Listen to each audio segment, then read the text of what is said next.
Hi guys, today I'm finishing up a wood grain. I just wanted to go ahead and get started a little bit, and I'm going to finish it up so you can see what I'm doing.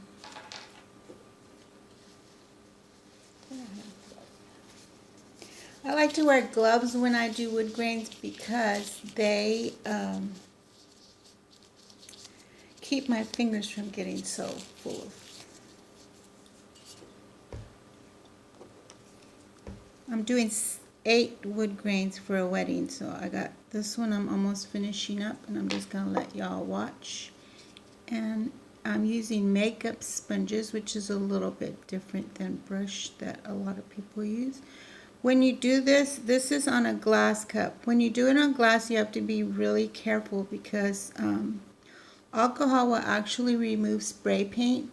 And I actually painted these with white spray paint, and now I'm doing my wood grain. And I'm very, very careful not to press too hard because you can remove the white spray paint and then you'll have clear underneath, and it won't look good as it would if it the way it does with the brown and the white on top, with the white on top of the brown. I'm sorry, the brown on top of the white. The color I'm mostly using on here is sepia from Ranger. And I'm also using teak wood. Teak wood, for a lot of people, it sometimes turns green on them when they use epoxy over it, or when they spray paint it with a clear spray sealer.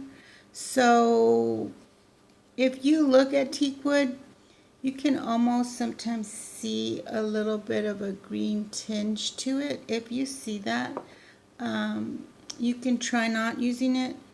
Or I have had it turn green maybe one time, but it did go back to its natural color.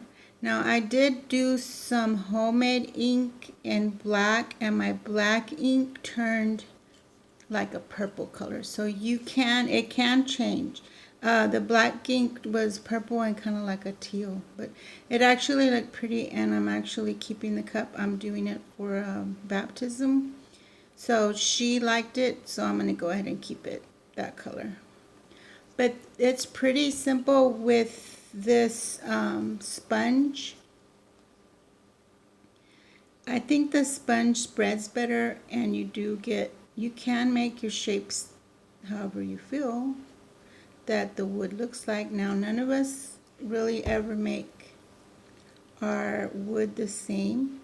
Everybody has their own idea.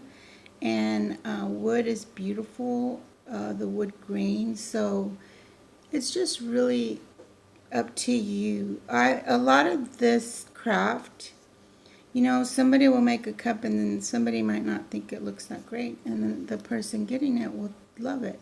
So there's really no I'm better than you or you're better than me. It's really up to, if you're selling cups, it's up to your customers, and it's up to what you like. And if you like it and your customers like it, there's nobody to tell you it's wrong. So if you don't like something, that's okay, because maybe you're just not the one to get the cup from me. But really, you just do a good little coat of alcohol ink on your cup and smudge it down with the brush. You can use a brush, but like I said, when I do glass, I like to use a makeup sponge, because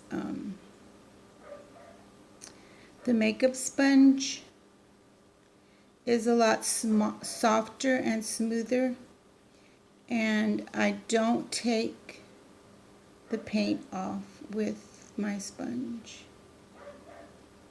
It just makes a good smooth little coat. This she ordered dark. She wanted dark. I usually like to do my wood grains in light color, but this girl it's for her wedding, and she ordered 8 wood grain cups for the guys, and these are beer mugs. So she wanted the dark color on her beer mugs. And I do have my handle spray painted white, and down here But all this is going to be removed, and this is going to be removed. It's going to have a clear handle and a clear bottom. I just don't tape it off because you can remove the paint really easy. If you get a drip, go ahead and clean it up pretty quick. And keep on doing it. Try not to smudge too hard, and try not to scrape too hard on your glass, because you, like I said earlier, you will remove the paint. Guys, if you aren't subscribed to my channel, please subscribe so I can reach 1,000 subscribers, so I can start doing lives on here. I can't do lives. I used to do lives. I've been doing YouTube videos for a long time. I used to do wreaths and arts and crafts, and now I'm doing tumblers. So if you subscribe to my live, it would help, to my channel, it would help me reach my goal, and I would really appreciate it. If you want to check my Facebook page out, I will put it on the comments. So here's the cup, and it's already got the wood grain. Like I said, she wanted a little bit darker than I like to do usually, so it is a little bit dark. Some people like dark. I'm not one of those that really likes the dark color, but it's pretty. They're turning out pretty cute. I've already done 5 of them, and I'm on number 6 right now. So I was just fixing up a little spot. Now what I'm going to do is I'm going to pick pretty much a light area like right here, and I'm going to do the knot. What I do with the knot is oh my gosh, I keep touching that thing. It's always better to go like this, because hold it inside. I just put a drip, and then I go around it like this. I couldn't turn it to you while I was doing that because it will drip long, and I don't want it to do that. I want it to drip round, so I need to keep it flat. So you keep it flat like this, and you put a little spot in the middle, and you can blow it to make it dry, and then you get your knot. What I like to do sometimes is go down in a V shape after the knot, below the knot and above the knot, and it makes it look kind of like the rotting area was going down further. You know how the wood, it starts to rot, and that's why it gives these knots. Or it's like something that bore a hole in there, a bug or something.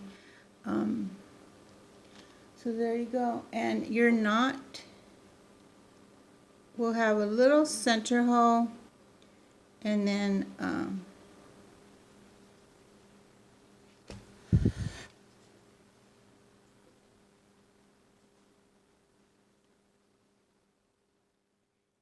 just smudge around the top. I'm going to go ahead and use like a latte for the center to give it just that more of a white look or a lighter look. And I'm blowing in the center to make sure I get that white circle in the middle.